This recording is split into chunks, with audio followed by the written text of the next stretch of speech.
Bagaimana suara rakyat tidak bisa dikebiri, bagaimana negara hukum tidak bisa dimatikan, dan bagaimana watak kekuasaan yang otoriter, yang menindas rakyatnya sendiri harus dihentikan.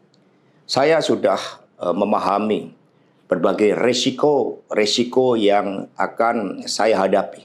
Jadi tersangka KPK, Hasto sindir sosok ambisius yang ingin jabatan 3 periode.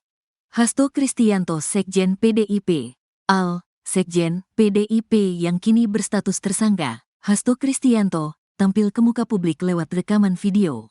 Sembari menyinggung sosok yang ingin 3 periode, dia menyatakan siap menghadapi risiko. Dari video yang beredar pada hari Kamis, tanggal 26 Desember tahun 2024, Hasto tampak berbicara sambil memegang buku Bung Karno, Penyambung Lidah Rakyat Indonesia, karya Cindy Adams.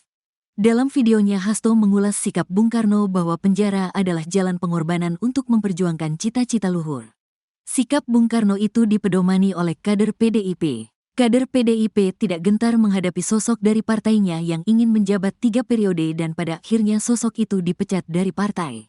Ketika muncul berbagai intimidasi agar tidak dilakukan pemecatan terhadap sosok yang memiliki ambisi kekuasaan, sehingga konstitusi pun sepertinya mau dilanggar dengan perpanjangan masa jabatan 3 periode, ataupun perpanjangan masa jabatan itu, maka demi konstitusi Ibu Mega kokoh berdiri menjaga demokrasi, kata Hasto.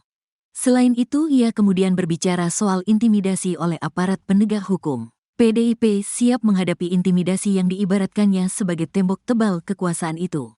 Untuk itu, kami tidak akan pernah menyerah, ujar Hasto. PDIP siap menghadapi risiko terburuk, baik risiko formal maupun informal. Hasto menegaskan, baginya jikapun harus dipenjara hal itu bukan masalah untuknya. Karena sebagaimana dilakukan Bung Karno, masuk penjara adalah bagian dari pengorbanan cita-cita, ujarnya. Hasto kini menjadi tersangka kasus suap terhadap Wahyu Setiawan yang dulu pada 2019 menjabat komisioner KPU.